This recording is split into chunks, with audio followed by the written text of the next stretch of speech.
Okay, great, Ron. So what you're saying is blended families shouldn't use a blender in order to, yes, that's exactly what we're saying. So how do you cook a step family?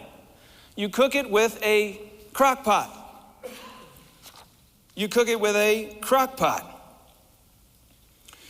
Crock pots work on two things, right? They work on time and they work on low heat.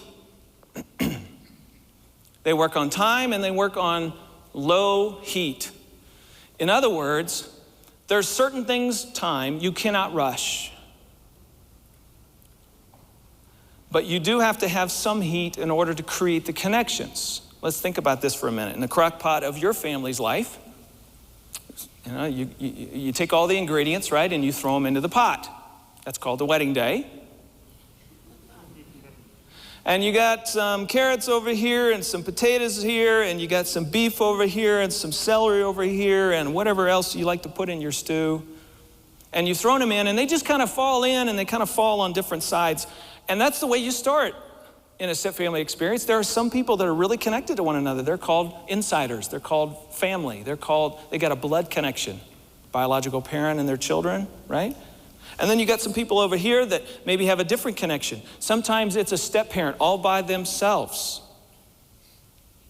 because they didn't bring children into that relationship. But you've been thrown into the pot. Now, when you're cooking with a crock pot at home, do you have to then force connection? Do you have to then kind of throw all the ingredients? No, you don't have to blend them, right? That's the neat thing about crock pots. You just put the lid on, turn it on, and walk away.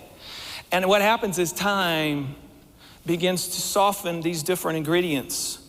And over time, they soften, and then they begin to share warmth. They begin to share the best part of themselves. And 6 or 7 hours later, you've got something really good to eat, right? You see, there's a function of time that nobody can rush. You can't force the blend. And you know what? The really odd thing is that this carrot over here and this potato over here and this beef over here, they will each soften in their own timing. You know what? You can't make that carrot soften. The potatoes may soften pretty quickly, and maybe the beef and everything else softens pretty quickly, but the carrots just may kind of say, talk to the hand. The carrot just may be kind of on its own time in its own way. Sometimes you have children in a step family that are younger, and they soften much more quickly than older kids do. Sometimes you have children in a step family that are only there one weekend out of the month. They don't soften as quickly as the other ingredients do.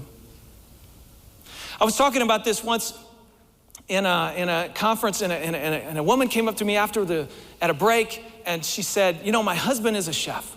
And we were talking about this idea of crock pot and how do you cook a step family. And you know what my husband said to me? I said, what? My husband said, you know what? That's right. You can't fool food. And I thought, what does that mean? I have no idea what that means. And she said, well, what that means is you can't force something to cook faster than it will cook. You can't fool food. The carrot's going to get soft when it's good and ready.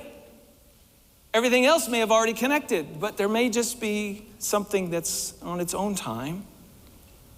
And isn't that frustrating over here? Because you're the parent, and doggone it, you're paying for everything. And why aren't they softening? And that's your need, and that's your timing, and that's your pressure and your guilt, making you want them to do it in your way.